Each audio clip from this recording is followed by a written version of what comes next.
अब ना चैप्टर पढ़ा रही हूँ स्टार्टिंग से एकदम, ठीक है। बीच में बिल्कुल नहीं बोलना, जब मैं पूछूंगी डाउट्स तब तुम बोलोगे, ठीक है। तो हम लोग इश्यू ऑफ डिबेंचर स्टार्ट कर रहे हैं। डिबेंचर्स का मतलब क्या होता है? डिबेंचर क्या कौन सा कंपोनेंट होता है फाइनेंस का? एक लॉन्ग टर्म कंपोनेंट है जो कि एक डेप्ट है, यानी कि डिबेंचर्स के लिए हम कहते हैं कि ये लॉन्ग टर्म बोरोइंग्स का पार्ट है। जो भी लिखना है वो साथ साथ लिखते जाओ ताकि हम थोड़ा फास्ट कर सकें, आज की क्लास में खत्म कर सकें। लॉन्ग टर्म बोरोइंग्स का पार्ट है, यानी कि हम इसे डेप्ट भी कह सकते हैं, बट अगर डिबेंचर्स की बात की जाए तो डिबेंचर्स डेप्ट नहीं कहते, हम इसे कहते हैं एक्नॉलेजमेंट, एक्नॉलेजमेंट ऑफ डेप्ट, ठीक है। तो डिबेंचर्स बहुत सारे तरह के होते हैं। डिबेंचर्स को हम फर्स्ट डिबेंचर, सेकंड डिबेंचर्स भी कहते हैं, यानी कि जिनको पहले इंटरेस्ट मिलेगा, जिनको बाद में मिलेगा, ठीक है। सिक्योर्ड, अनसिक्योर्ड भी होते हैं। सिक्योर्ड जिनके अगेंस्ट कोई ना कोई प्रॉपर्टी, कोई ना कोई असेट मॉर्गेज रखी हुई है, और अनसिक्योर्ड जिनके अगेंस्ट कोई प्रॉपर्टी मॉर्गेज नहीं है। तो सिक्योर्ड, अनसिक्योर्ड हो गए, ठीक है।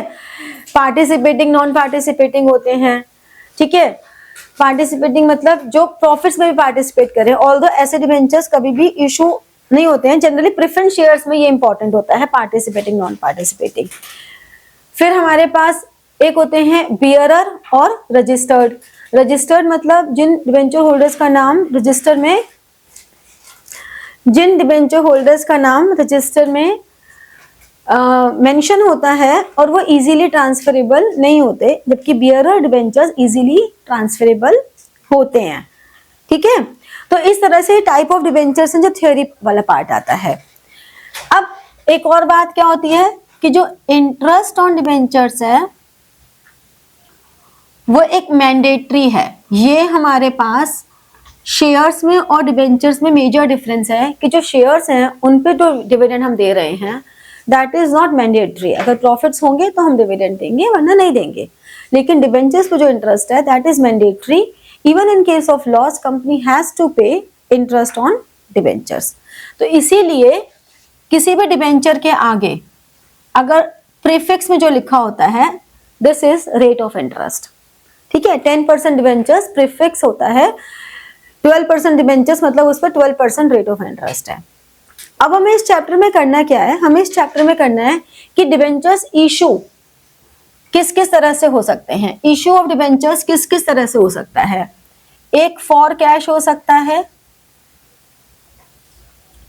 ठीक है, for cash with terms of redemption, कि जब भी हम शेयर्स ये डिबेंचर्स इशू करते हैं तो उन डिबेंचर्स को इशू करते समय हमें उनकी रिडेम्पशन के बारे में बताना होता है कि हम कब रिडीम करेंगे। हम रिडीम करेंगे तो हम किन कंडीशंस के साथ करेंगे, क्योंकि इशू तो एट पार भी होता है, एट डिस्काउंट भी होता है और एट प्रीमियम भी होता है। लेकिन रिडीम या तो एट पार होता है या एट प्रीमियम होता है। डिबेंचर्स के टाइप्स में हमारे पास एक रिडीमेबल और इररिडीमेबल डिबेंचर्स भी होते हैं। रिडीमेबल जो आफ्टर सर्टेन पीरियड रिडीम हो जाएंगे और इररिडीमेबल जो कि रिडीम नहीं होंगे। कन्वर्टेबल, नॉन कन्वर्टेबल भी होते हैं। कन्वर्टेबल मतलब which can be converted into shares और another category of debentures. Non convertible means which can not be converted into another type of debentures or shares. But unsecured debentures or irredeemable debentures, these two category of debentures are not allowed to be issued by a joint stock company now. पहले होता था लेकिन अब नहीं कर सकते issue, ठीक है। तो ये कंडीशंस जितनी भी मेंशन होते हैं कि हम इशू कितने पे करेंगे, रिडीम कितने पे करेंगे, कितने दिन बाद करेंगे, इंटरेस्ट कितना पे करेंगे, हमने कौन सी असेट इसके अगेंस्ट मॉर्गेज रखी है, कोलेट्रल की फॉर्म में रखी है, हम इंटरेस्ट मंथली देंगे, क्वार्टरली देंगे, एनुअली देंगे, हाफ ईयरली देंगे, कैसे देंगे, everything is mentioned in a trust deed. तो ट्रस्ट डीड क्या होता है? एक डॉक्यूमेंट होता है in which all the conditions of issuing and redemption of debentures are mentioned, वो ट्रस्ट डीड होता है। ठीक है, फिर हमारे पास होता है for consideration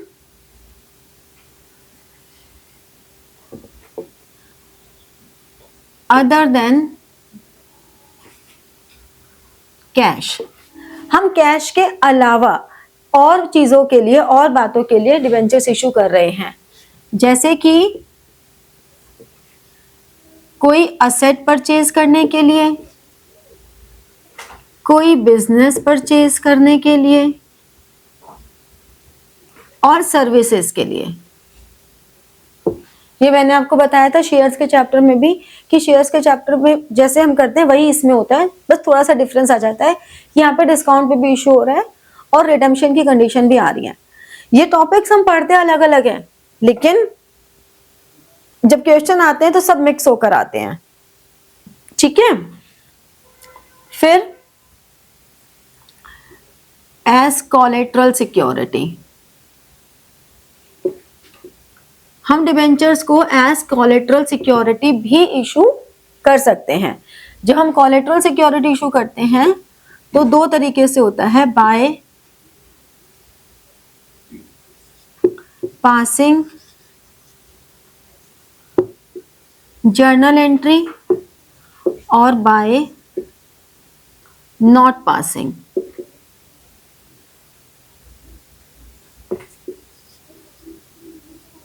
journal entry.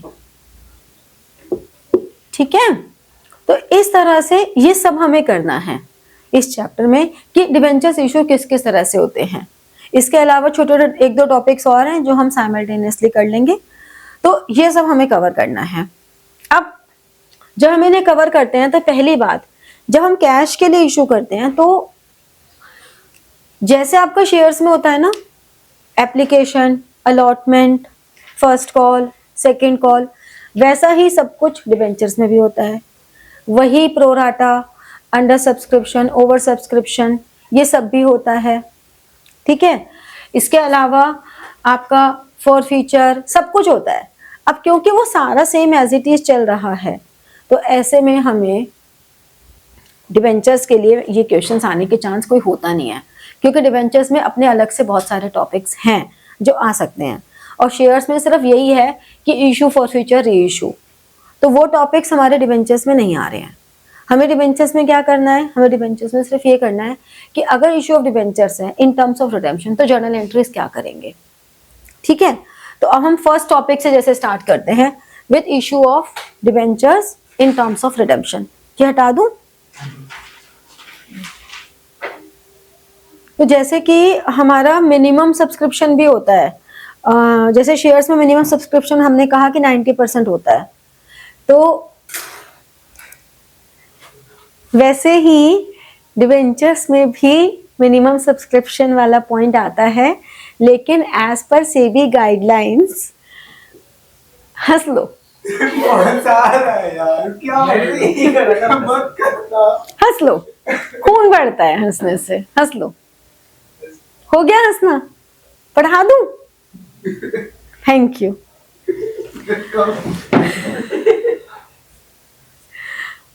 SEBI ने कहा कि कोई ऐसी कंपनी जो 100 करोड़ से ज्यादा, 100 करोड़ या उससे ज्यादा के डिबेंचर्स इशू कर रही है, उस कंपनी के लिए मिनिमम सब्सक्रिप्शन 75% है। तो एमसीक्यूज में अगर आ जाए, a company is issuing debentures worth ₹150 crore, तो उस केस में मिनिमम सब्सक्रिप्शन वुड बी 90%, 75%, 70%, कुछ भी लिखा हुआ आ जाए तो 75% is the minimum subscription.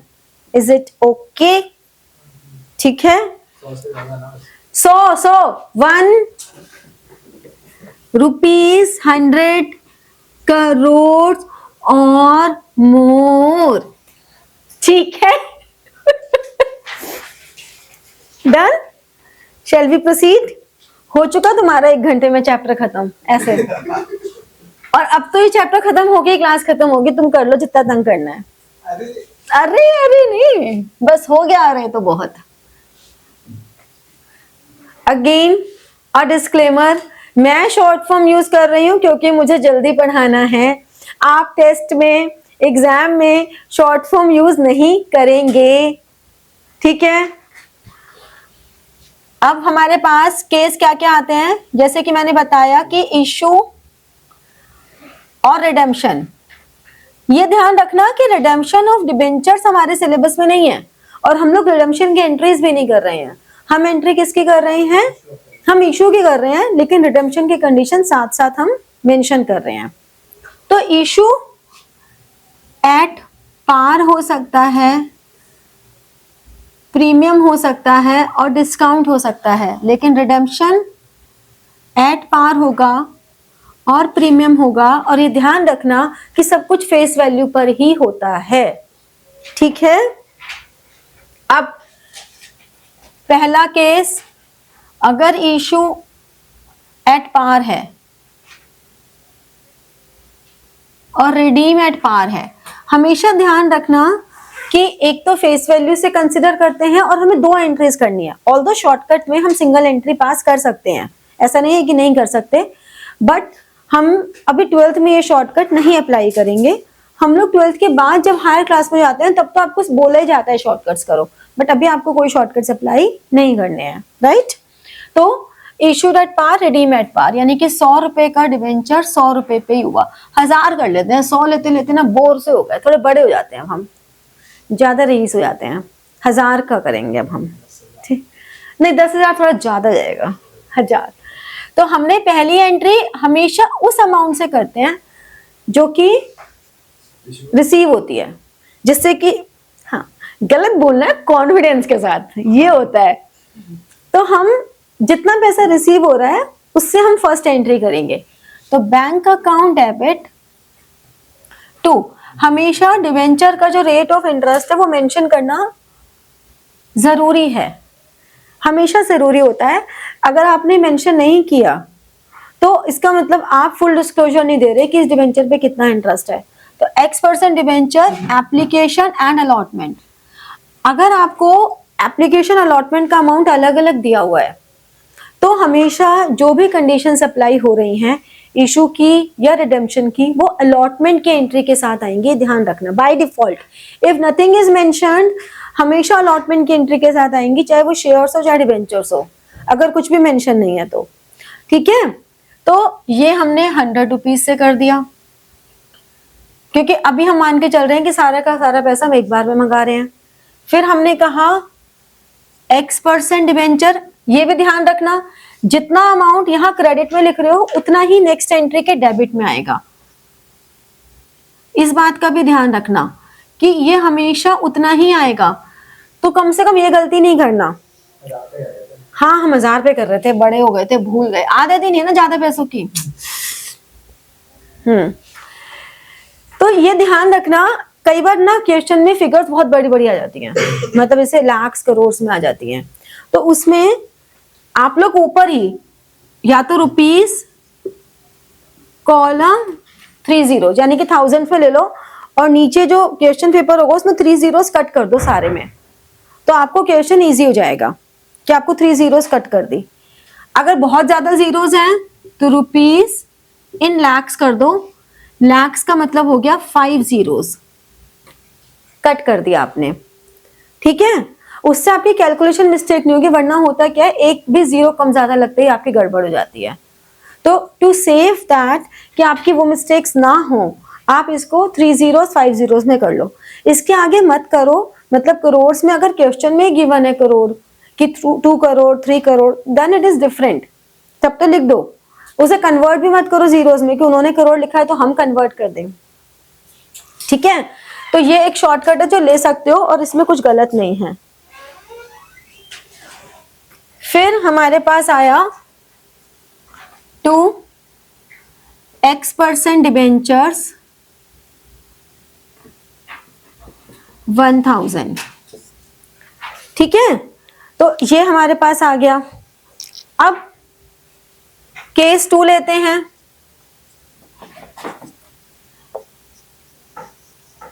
issued at par,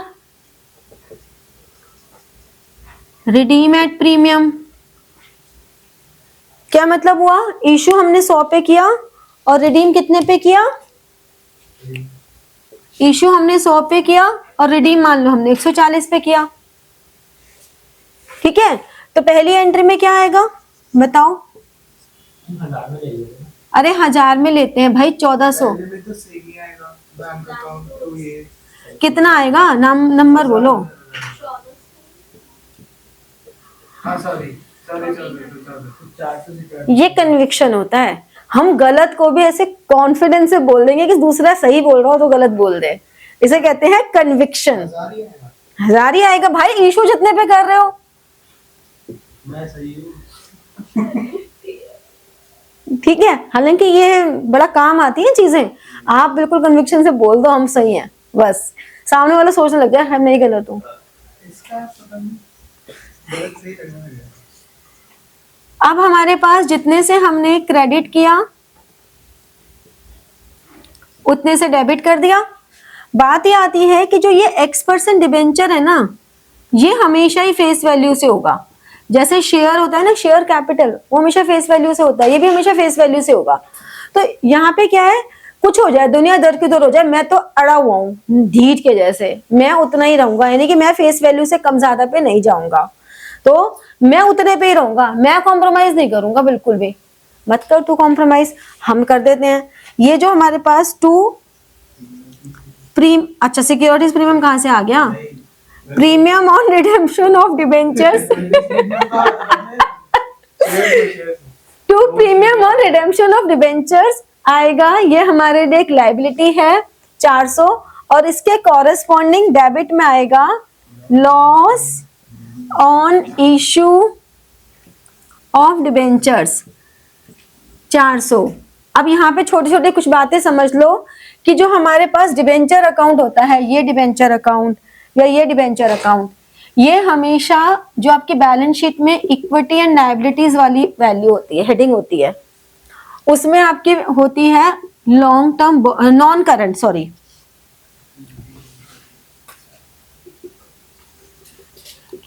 non current liabilities एक हेडिंग होती है। नॉन करंट लायबिलिटीज में एक हेडिंग होती है लॉन्ग टर्म बोरोइंग्स, उसमें शो करते हैं, ठीक है, डिबेंचर्स को। जो ये प्रीमियम और रिडेम्पशन है, इसको भी हम नॉन करंट लायबिलिटीज के जो लॉन्ग टर्म बोरोइंग्स हैं उसमें अदर्स में आ जाता है, कि अदर्स में आएगा, ठीक है।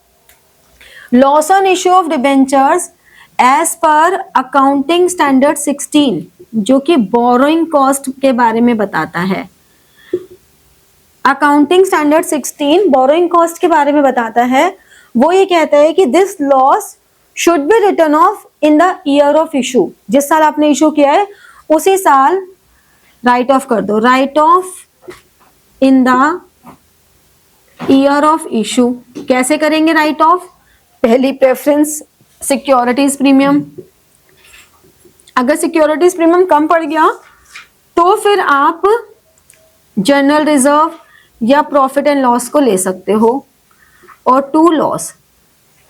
तो आपको कहीं नहीं भी कहा हो तब भी ये एंट्री कर दो, करने में कोई बुराई नहीं है, एक एंट्री कर दो फॉर सेफर साइड। अगर कुछ नहीं कहा तब भी इस लॉस को राइट ऑफ कर दो। अगर आपको सिक्योरिटीज प्रीमियम दिया हुआ है तो उससे एंट्री कर दो, नहीं दिया हुआ तो profit and loss statement of P&L से कर दो, खत्म कहानी। तो as per AS 16 borrowing cost ये कहता है कि इसको राइट ऑफ कर दो, ये प्रीमियम और रिडेम्पशन ये दिखा देगा। And in the year of redemption, जिस साल आपको रिडीम करना होता है उस साल आपके पास करंट लायबिलिटीज करके हेडिंग आती है, उसमें करंट मैच्योरिटीज करके आता है, उसमें आपके डिबेंचर्स आ जाएंगे, जो भी X% डिबेंचर्स है, क्योंकि करंट लायबिलिटी आ गया उसी साल आपको रिडीम करना है।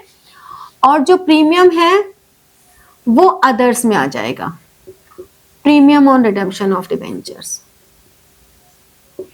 ठीक है। समझ में आई ये बात? तो इस तरह से हम इसको सारे एक एक कंपोनेंट की आपको बैलेंस शीट में पता होना चाहिए, क्योंकि एमसीक्यूज में ये बहुत पूछ लेते हैं। कई बार आपको कंपोनेंट्स बैलेंस शीट में कैसे रिफ्लेक्ट होंगे उसका भी 3 नंबर का क्वेश्चन पूछ लेते हैं। पार्ट ए में नहीं पूछेंगे, पार्ट बी के एमसीक्यूज में पूछ लेंगे, बट ये पता होना चाहिए हर कंपोनेंट बैलेंस शीट में कहाँ आएगा, ये आपको पता होना चाहिए। यहां तक समझ में आ गया? कोई डाउट है तो यहां तक पूछ लो, फिर हम आगे बढ़ेंगे। कोई डाउट नहीं है? किसी को नहीं है? श्योर? हाँ लिख लो। तो सो ले अच्छे से। Now the next case is issued at premium and redeem at par. इसका मतलब हमने नहीं 1400 पे नहीं करेंगे, 1200 पे करेंगे। 1200 पे इशू किया और हमने बेचारे उन शेयर होल्डर्स को दिया 1000।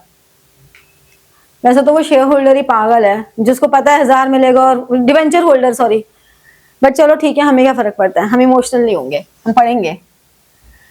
तो हमने कहा bank account debit to X% debenture application and allotment. कितने से करेंगे? 1200। कोरस में आंसर चाहिए। 1200। कॉन्फिडेंस किसी को भी नहीं है ना, इसीलिए कोरस में आंसर नहीं निकल रहा। इशू तो 1200 की है। हाँ तो यही तो बोल रही हूँ मैं भी, क्या दिक्कत थी बोलने में? ये कोरस में तो तभी बोल पाते हैं जब कॉन्फिडेंस होता है। सब लोग अपने पे शक कर रहे हो। क्लास में बैठा है, मूवी नहीं देख रहा। 1200 हो गया। अब यहाँ पे जितने से हमने क्रेडिट किया उतने से ही डेबिट कर दिया। X% डिबेंचर्स तो बिल्कुल अडिग रहेगा, बिल्कुल नहीं बदलेगा। और फिर हमने यहां आएगा तुम्हारा सिक्योरिटीज प्रीमियम, जिसको तू बहुत याद कर रहा था।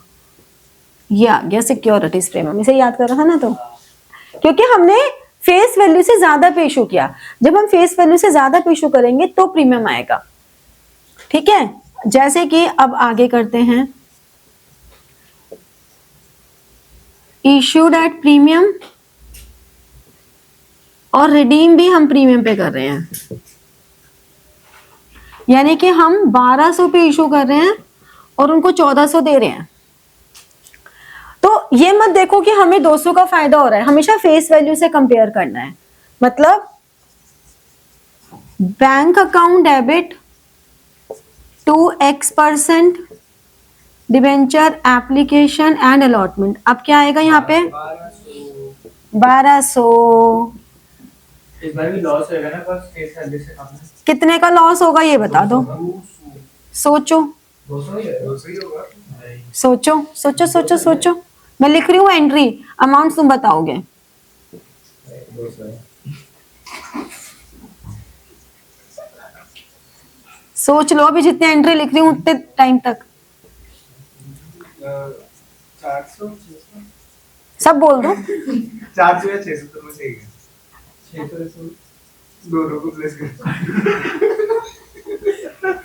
400 हो सकता है। ऐसे ही बनती है सारी ऑप्शन जब एमसीक्यूज में आंसर आते हैं। तुम्हारे जैसे बेवकूफ भी तो होते हैं एग्जाम में।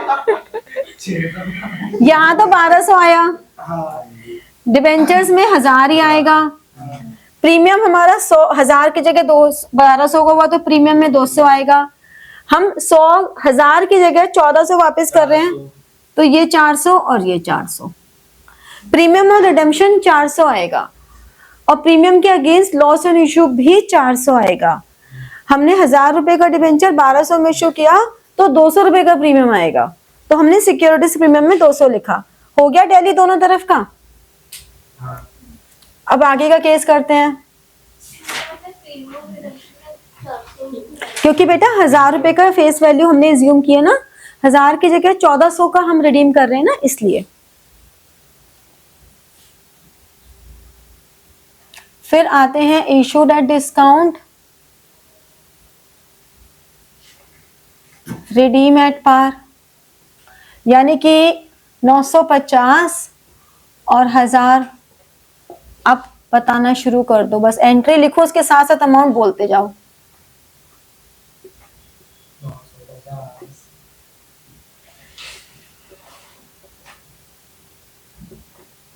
पक्का? कुछ भी होएगा। सबके हिसाब से पक्का? हाँ, ये देखो कॉन्फिडेंस ही नहीं है। बेटा 950 हमेशा जितने पे इशू किया है फर्स्ट एंट्री हमेशा उस अमाउंट से होगी जितने पे हमने इशू किया है। अब बाकी कहानी सारी बाद में चलेगी। देखो यहाँ पर x% डिबेंचर्स, ये तो 950 से ही आएगा, जितने से क्रेडिट किया उतने से डेबिट कर दिया। डिबेंचर्स आपका 1000 से आएगा, और जो बाकी बचा उसे हम डिस्काउंट भी लिख सकते हैं, लेकिन अल्टीमेटली डिस्काउंट वाले अकाउंट को भी लॉस में ट्रांसफर करना ही पड़ता है, तो डिस्काउंट की जगह हम लॉस भी लिख सकते हैं, loss on issue of debentures. क्योंकि अगर मैं यहाँ पे डिस्काउंट लिखूंगी तो मुझे उस डिस्काउंट वाले अकाउंट को बाद में लॉस में ट्रांसफर करना ही पड़ेगा। ठीक है, फिर issued at premium, sorry, issued at discount,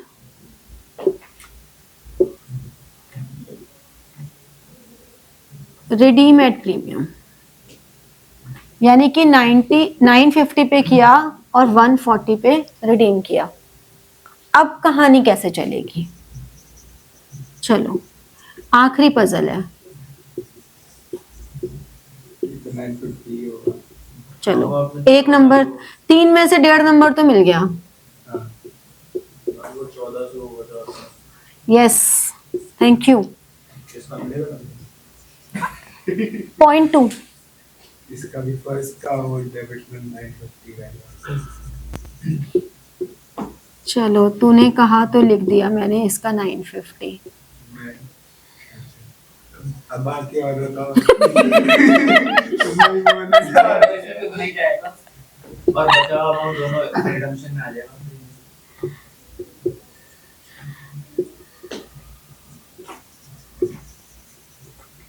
450 आएगा ना।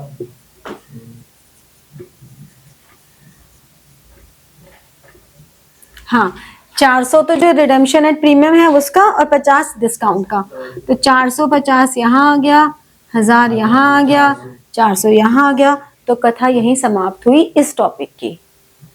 मैम जी वो सेकंड एंट्री बी वाली एंट्री में क्या लिखा है? डिबेंचर एप्लीकेशन अकाउंट, कौन से में केस कौन सा है बताओ? ये लास्ट केस ही लास्ट। हाँ, debenture application and allotment account debit 950। फिर लॉस ऑन इशू, ये वाला 50 रुपए का लॉस हो गया और ये वाला 400 रुपए का लॉस हो गया, तो टोटल 450 का लॉस हो गया ना। तो loss on issue of debentures 450। Balance नहीं हो रहा शायद। क्यों नहीं हो रहा? अच्छा बैलेंस हो गया सेकंड होगा डिबेंचर एप्लीकेशन अकाउंट, उसके बाद वो डिस्काउंट और इशू ऑफ। हम कर सकते हैं, हम 2 एंट्रीज कर सकते हैं। हम ऐसे कह सकते हैं कि discount on issue 50, loss on issue 400। हम अलग अलग भी कर सकते हैं, वो गलत नहीं है, वो भी सही है, बट हमने क्लब कर दी क्योंकि हमें अल्टीमेटली डिस्काउंट को बाद में तो लॉस में डालना ही होता है ना, इसलिए। ठीक है, चलो ये केसेस हो गए, ये फटाफट से कर लो फिर हम आगे करते हैं। देखो नेक्स्ट टॉपिक हमारे पास आया कि issue of debentures for consideration other than cash. तो ये हमने for purchase of fixed assets, तो हम जब भी फिक्स्ड असेट्स परचेज करते हैं तो हम एंट्री क्या करते हैं? Fixed assets to to vendor. Vendor मतलब सेलर, ठीक है, जितने की भी हमने असेट परचेज की है। अब ये बात हमेशा ध्यान रखना क्योंकि ये सबसे बड़ी गलती होती है।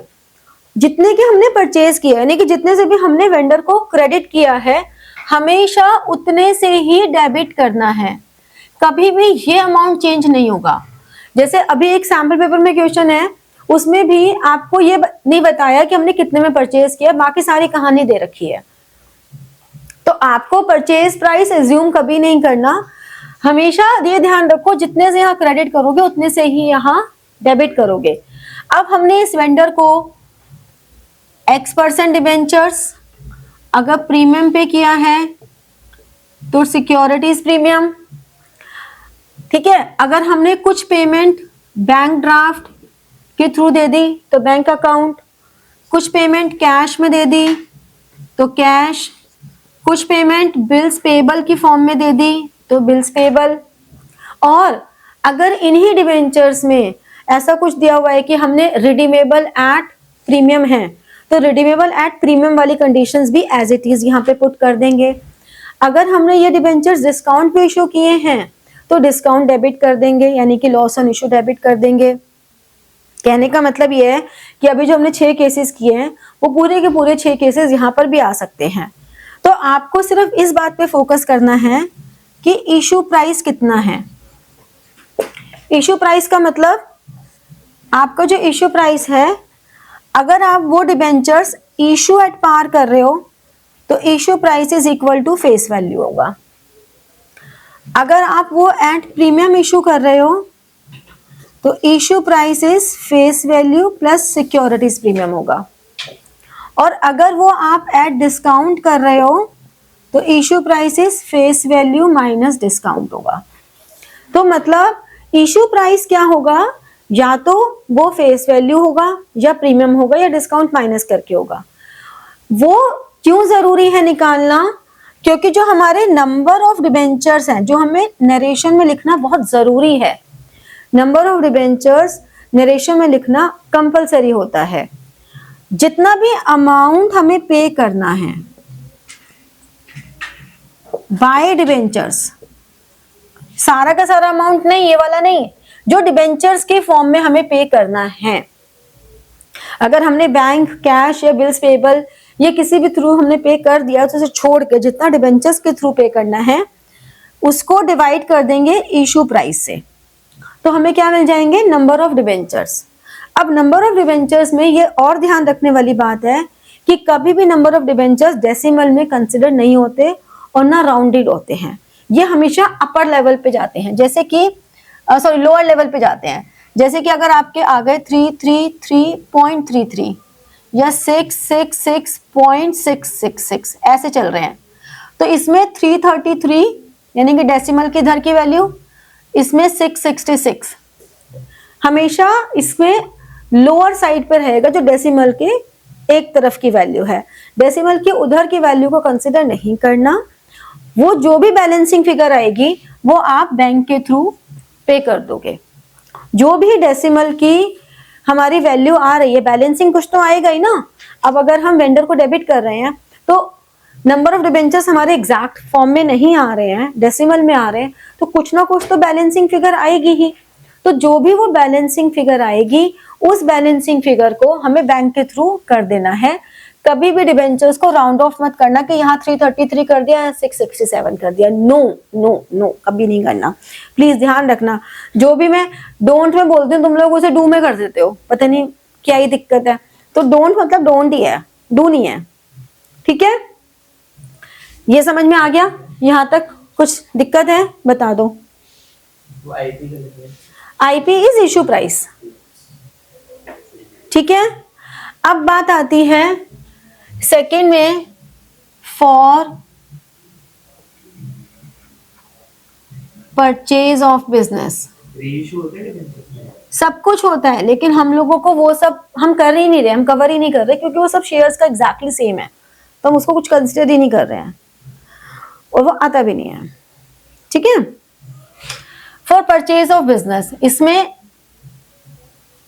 या तो हम कर देंगे business purchase account debited to vendors account. अब होता क्या है, जो वेंडर्स अकाउंट है उसमें आता है परचेज कंसीडरेशन। परचेज कंसीडरेशन आएगा कि हमने उस बिजनेस का परचेज कंसीडरेशन क्या फिक्स किया है, जबकि बिजनेस परचेज में आती है वैल्यू ऑफ बिजनेस। ये वैल्यू ऑफ बिजनेस आती है, तो हमने जो भी वैल्यू ऑफ बिजनेस है उससे डेबिट किया और जो हमने परचेज उसका कंसीडरेशन फिक्स किया उससे क्रेडिट किया। कायदे से दोनों बराबर होना चाहिए, लेकिन value of business sometimes more than purchase consideration. अगर value of business purchase consideration से ज्यादा है तो जो हमारी बैलेंसिंग फिगर है क्रेडिट साइड वो क्या हो जाएगी, कैपिटल रिजर्व। ठीक है, और अगर value of business less than purchase consideration है तो बैलेंसिंग फिगर डेबिट साइड आ जाएगी और जो हमारी हो जाएगी गुडविल। ठीक है, ये हो जाएगा। अब हो सकता है आपको वैल्यू ऑफ बिजनेस डायरेक्टली नहीं गिवन हो। अगर डायरेक्टली नहीं गिवन तो हम क्या करेंगे, जितने भी असेट्स हैं उनको डेबिट करेंगे जो भी हमने टेक ऑन ओवर किए हैं। अगर कोई एसेट टेक ओवर नहीं किया तो उसे इग्नोर कर देंगे और ये असेट डेबिट होंगे एग्रीड वैल्यू पे, मतलब बुक वैल्यू को इग्नोर कर देना है। अगर आपको क्वेश्चन में बुक वैल्यू भी दी है और एग्रीड वैल्यू भी दी है तो हमें नहीं मतलब कि उस बंदे ने अपने बुक्स में कितने पे दिखाया हुआ है, हमें ये मतलब है कि हम परचेज कर रहे हैं तो हम कितने पे ले रहे हैं।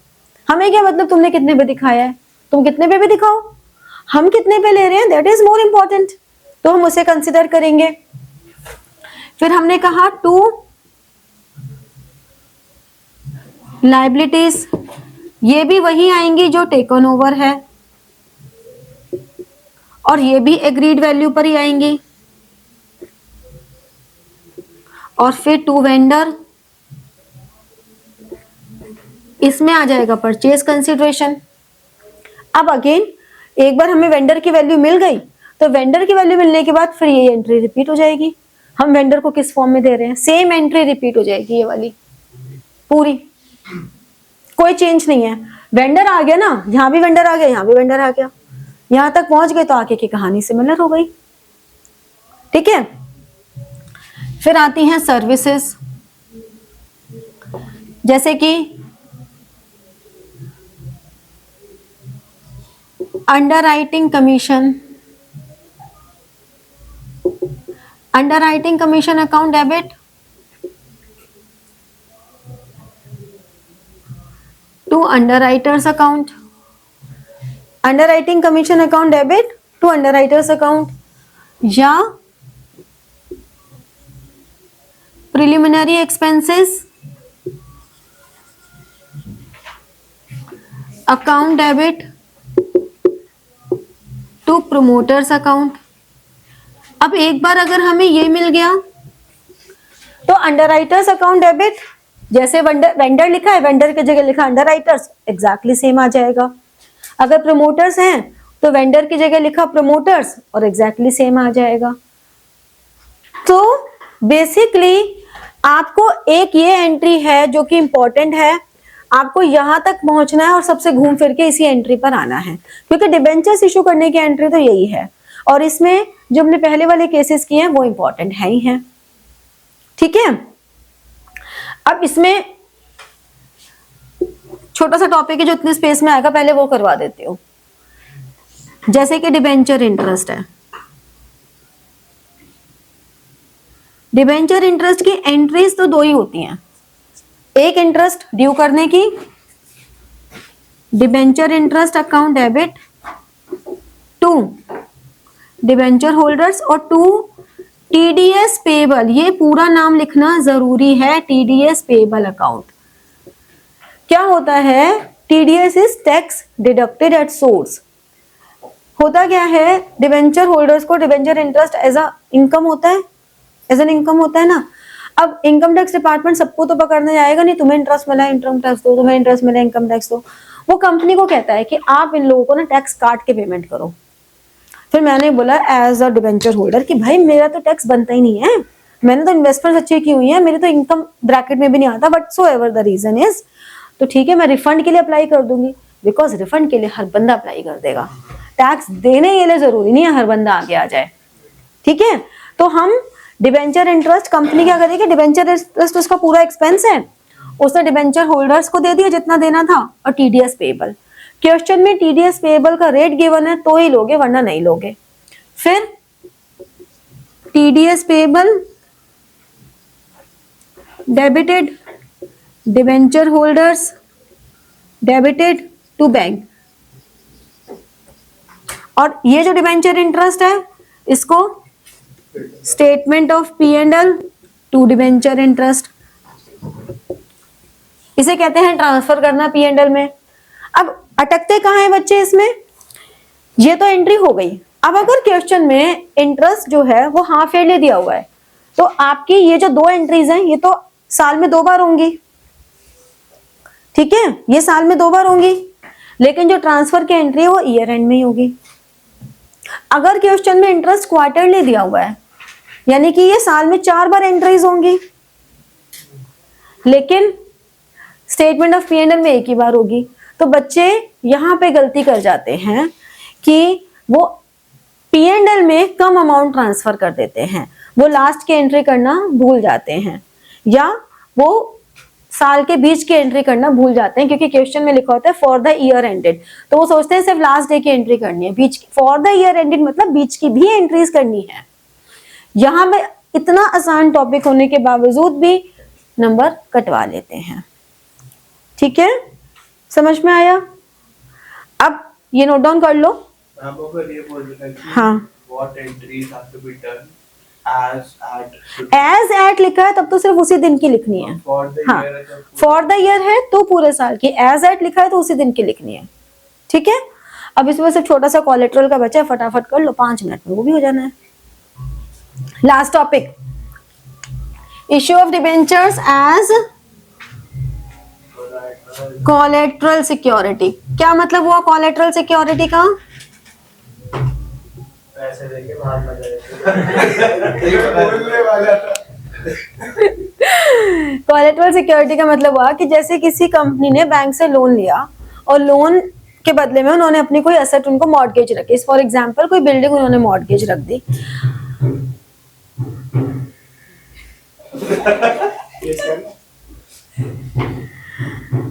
हाँ, कोलेट्रल सिक्योरिटी का मतलब हुआ कि जैसे किसी बैंक से हमने लोन लिया, उस लोन के बदले में हमने कुछ मॉर्गेज रखा, फॉर एग्जांपल कोई बिल्डिंग हमने मॉर्गेज रख दी, तो उस बिल्डिंग के बदले में लोन तो मिल गया, लेकिन बैंक ने कहा कि नहीं, हमें बिल्डिंग के साथ साथ एक और सिक्योरिटी चाहिए जो ज्यादा और सेफ हो, तो कंपनी ने अपनी कंपनी के डिबेंचर्स उनको दे दिए एज कोलेट्रल सिक्योरिटी।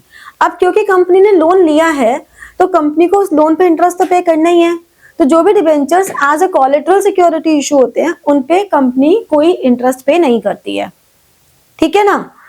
और दूसरी बात, क्योंकि ये कोलेट्रल सेकेंडरी सिक्योरिटी है, तो अगर कभी भी ऐसा होगा कि वो लोन रीपे नहीं हुआ, in that case company bank पहले उस प्राइमरी सिक्योरिटी को यूटिलाइज करेगा, उसके बाद जो अमाउंट आउटस्टैंडिंग बच जाएगा उसके लिए डिबेंचर्स को यूटिलाइज करेगा।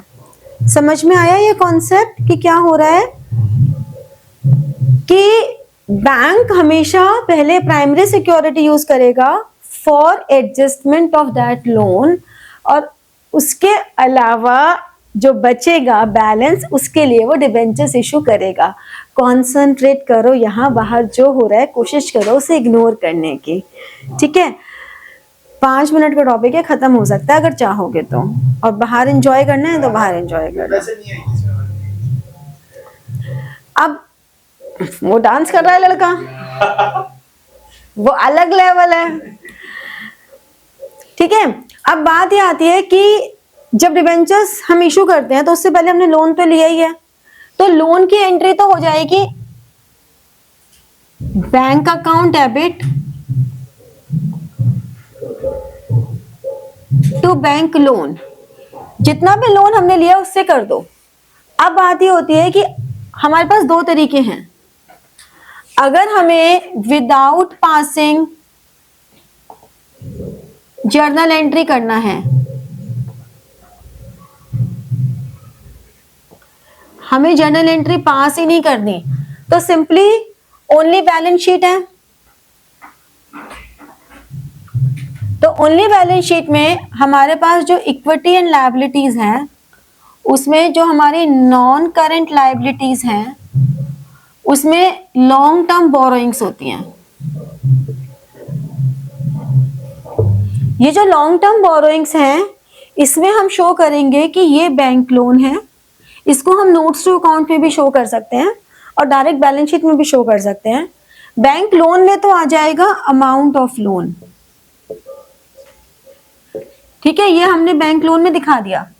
नीचे हम ब्रैकेट में लिख देंगे कि कितने X% debentures at the rate of this, यहां पर आ गया नंबर ऑफ डिबेंचर्स, यहां पर आ गई face value, issued as collateral security, क्योंकि हमें फुल डिस्क्लोजर तो देना ही है ना। फुल डिस्क्लोजर में तो हमें ये देना ही है कि हमने कितने डिबेंचर्स इशू किए, तो हमने सिंपली बैंक लोन लिखा, यहाँ पे अमाउंट और डिबेंचर्स लिख दिए।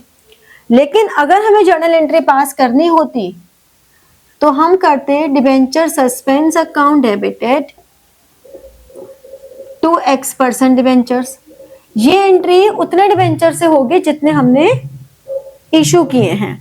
उस बैंक लोन के अगेंस्ट जितने भी डिबेंचर्स हमने इशू किए हैं हम करेंगे debenture suspense to X% debentures. ये बैंक लोन से ज्यादा भी हो सकते हैं, कम भी हो सकते हैं, इक्विवेलेंट भी हो सकते हैं। फॉर बाय चांस अगर आपको नंबर ऑफ डिबेंचर्स गिवन नहीं है कि हमने कितने इशू किए हैं, तो जितना बैंक लोन है उसके बराबर के डिबेंचर्स ले लो हमेशा। अगर बाय चांस आपको, वैसे ऐसा नहीं होगा, बट फॉर बाय चांस ऐसा हो जाए तो इक्विवेलेंट नंबर ले लो। ये एंट्री तो हो ही रही है, इसमें तो कोई प्रॉब्लम ही नहीं है, ठीक है। लेकिन अब जब बैलेंस शीट दिखाएंगे तो वही इक्विटी एंड लायबिलिटीज में जो हमारी नॉन करंट लायबिलिटीज हैं उसमें लॉन्ग टर्म बोरोइंग्स हैं, उसमें हम दिखाएंगे बैंक लोन जितना भी है, X% डिबेंचर्स जितने भी हैं इनर कॉलम में, और लेस डिबेंचर सस्पेंस, जो भी सस्पेंस है। तो देखा जाए तो यहाँ तो नील आ जाएगा। हाँ, ये जरूर है कि अगर पहले से कोई डिबेंचर्स इशूड हैं, हो सकता है पहले से कुछ डिबेंचर्स इशूड हो और हमने अब नए डिबेंचर्स और इशू किए हो, तो यहाँ नील नहीं आएगा, ध्यान रखना। हो सकता है हमने 10% डिबेंचर्स पहले से भी इशू किए हो, हमें क्वेश्चन में मेंशन है कि भाई इतने डिबेंचर्स पहले से थे, ठीक है, हमने इतने और कर दिए, पहले से 10,000 थे, हमने 10,000 और कर दिए, तो यहाँ तो 20,000 हो गए, लेकिन यहाँ 10,000 ही माइनस होंगे, क्योंकि डिबेंचर सस्पेंस में तो 10,000 ही थे ना। यानी कि जो एग्जिस्टिंग डिबेंचर्स थे उसमें फ्रेश डिबेंचर्स ऐड करके ये वैल्यू आ गई, और लेस हमने कर दिया डिबेंचर सस्पेंस जितने हमने नए इशू किए, और ये अमाउंट नीचे आ जाएगा, ठीक है। तो बात इतनी सी है कि यहां पर हम डिबेंचर सस्पेंस ओपन नहीं कर रहे, यहां कर रहे हैं। अगर उसने लोन रीपे नहीं किया तो यहां तो कोई प्रॉब्लम ही नहीं है, डिबेंचर्स की कोई एंट्री नहीं हुई थी, यहां हम रिवर्स एंट्री करके पहले खत्म कर देंगे इसको, और फिर बाकी जैसे उसकी पेमेंट करनी है, जैसे कि bank loan to X% debentures और टू बैंक, ये तो जो प्रोसीड्स फ्रॉम प्राइमरी सिक्योरिटी, पहले प्राइमरी सिक्योरिटी को बेच दिया, उसको बेच के जितना पैसा आया और फिर ये बैलेंस हो गया, और ये हो जाएगा amount outstanding of loan. Loan का जितना अमाउंट आउटस्टैंडिंग था वो यहां डाल दिया, प्राइमरी सिक्योरिटी यहां डाल दी, बैलेंसिंग फिगर यहां आ गई। तो पहले प्राइमरी सिक्योरिटी यूज करनी है, पहले ये करनी है, फिर डिबेंचर्स को करना है, ये ध्यान रखना। समझ में आया? तो this is all about debentures. अब कोई कुछ छूट तो नहीं रहा ना डिबेंचर में? कुछ छूट रहा है क्या? हो गया ना सारा? टर्म्स ऑफ रिडेम्पशन हो गई, कोलेटरल हो गया, डिबेंचर इंटरेस्ट हो गया, राइटिंग ऑफ भी हो गया, हाँ है, हाँ कंसिडरेशन, ठीक है। तो डिबेंचर से कंप्लीट हो गया है, अब प्रैक्टिस कर लेना बस, ठीक है। चलो, नमस्ते, धन्यवाद। तो like, share and press the bell button for getting your notifications and comment, ठीक है। Thank you.